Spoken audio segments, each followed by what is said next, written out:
Hello guys, welcome to my YouTube channel civil IQ। Friends, अभी हम soil mechanics के 111 से लेके 120 तक के क्वेश्चन देखेंगे। और जैसे मैं हर वीडियो में कहता है उस तरह हम सॉइल मैकेनिक्स के हमारे 3 सब्जेक्ट पैरेलल चल रहे हैं। सॉइल मैकेनिक्स, उसके अलावा fluid mechanics and irrigation engineering and hydrology, ये हम पैरेलल चल रहे हैं। अभी हम इरिगेशन एंड हाइड्रोलॉजी का पोर्शन ख़त्म करने को PR पे है, और वो ख़त्म होने के बाद हम एनवायरनमेंट लेंगे। उसके बाद उसके साथ साथ हम सॉम भी, यानी कि स्ट्रेंथ ऑफ मटेरियल भी साथ में शुरू करेंगे। गुप्ता एंड गुप्ता के हम 7 सब्जेक्ट का सॉल्यूशन देखने के बाद हम खुरमी बुक पे आएंगे।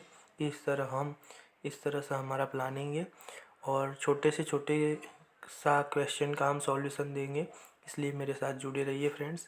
Thank you watching. अभी क्या है 1 minute.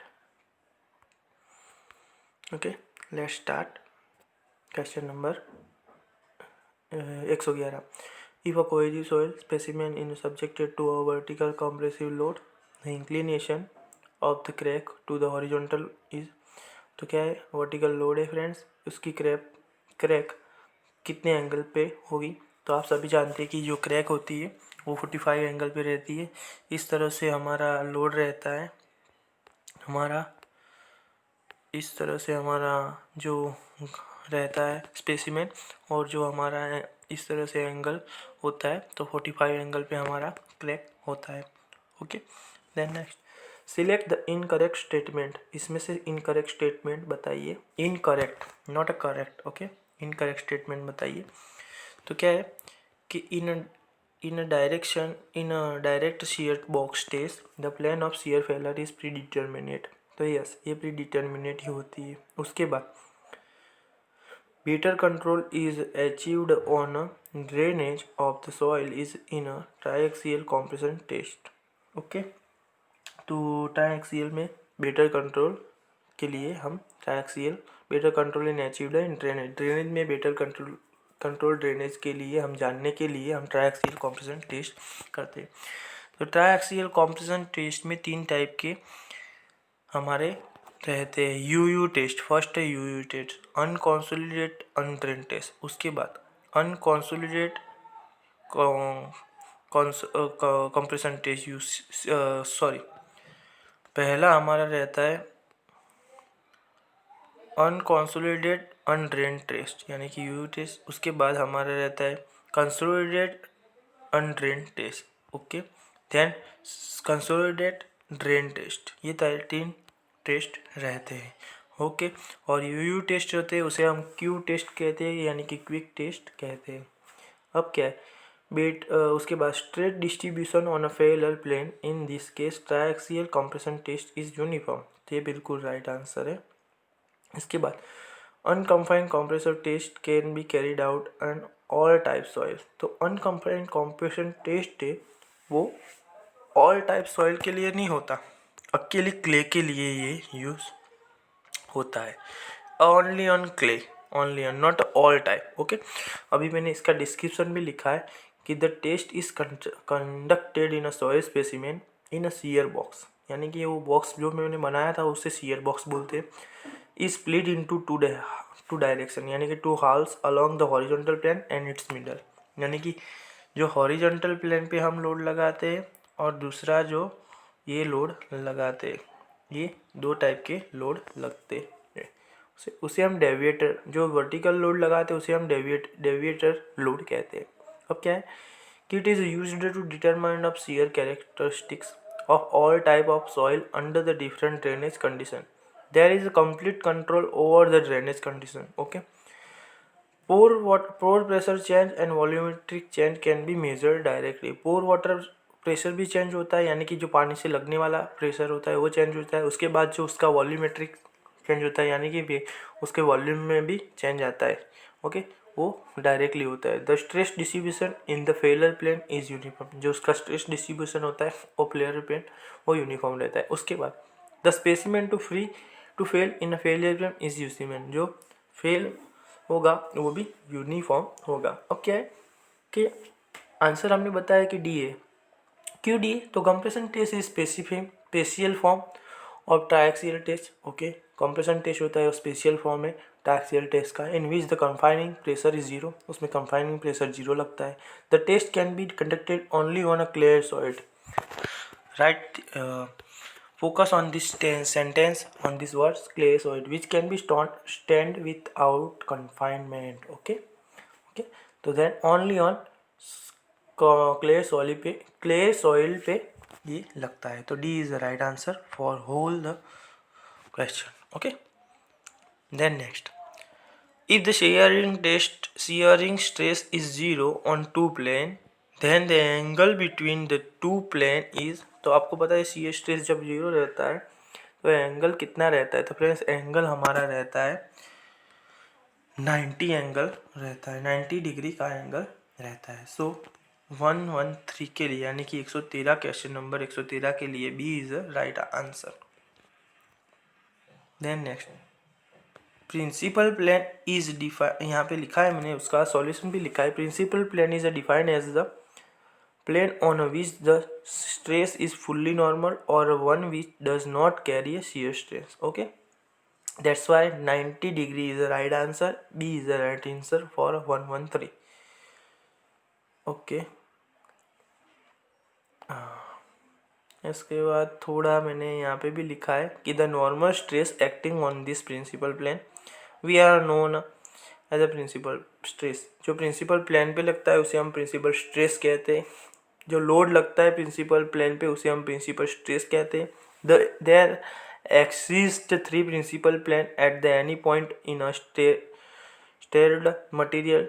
This three principal plane are mutually perpendicular. जो ये तीन लोड होते हैं वो म्यूचुअली परपेंडिकुलर रहते हैं। इन द ऑर्डर इंक्रीजिंग और decreasing magnitude principal plane are designated as a major principal plane and minor principal plane.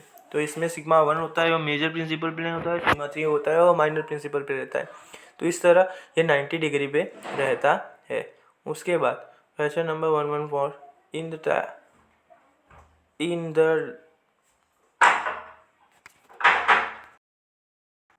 तो ये रहता है इस तरह हमारा रहता है। उसके बाद हम देखेंगे 114।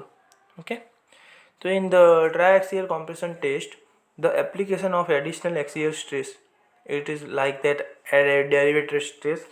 derivative stress is pushed on a vertical direction on the specimen on the soil specimen produce a shear stress on, तो shear stress कौन से एक्सिस पे होना है वो पूछ रहा है, हॉरिजॉन्टल प्लेन पे, वर्टिकल प्लेन पे, both horizontal and vertical plane पे। Then D all the planes except horizontal and vertical plane. तो फिर यहाँ पे हमारा सही आंसर रहेगा all the plane except horizontal and vertical plane. Okay, then next, the state of stress on the plane incline at an angle of 45 to the horizontal plane is represented on the Mohr circle by the point at which। तो यहाँ पे हमारे option दिए हुए हैं पर हम सीधा उसके मेन इक्वेशन पे चले जाएंगे कि नॉर्मल स्ट्रेस यानी कि sigma is equal to sigma 1 plus sigma 3 by 2 plus sigma 1 minus sigma 3 by 2 cos 2 theta. यहाँ पे कॉस 2 थीटा के लिए कॉस थीटा यहाँ पे थीटा हमारा 45 रहेगा, दैट्स वाई कॉस थीटा 90 होगा। 90 इज इक्वल टू 0, सो 90 हमारा यहाँ पे थीटा हमारा 45 हुआ तो यहाँ पे क्या हुआ, ये 90 हो गया। 90 हमारा cos 90 यानी कि 0 रहता है, ये 0 तो पूरा 0। तो यहाँ पे स्ट्रेस हमारा सिग्मा 1 प्लस सिग्मा 3 बाई 2 आएगा। उसके बाद शियर स्ट्रेस तो यहाँ पे टो की वैल्यू क्या है, sigma 1 minus sigma 3 by 2 sine 2 theta is equal to 90 sine 90 is equal to 1, that's why whole यहाँ पे साइन 90 इंटू 1, तो sigma 1 minus sigma 3 by 2 into 1 is equal to sigma 1 minus sigma 3 by 2। तो हमारा answer आएगा sigma 1 plus sigma 3 by 2 then sigma 1 minus sigma 3 by 2। तो हमारा stress and shear stress दोनों इस तरह आएगा, sigma 1 minus 3 by 2 and sigma 1 plus sigma 3 by 2, sorry A. Okay, normal stress and sigma 1 के ये हमारा A is a right answer. Then next,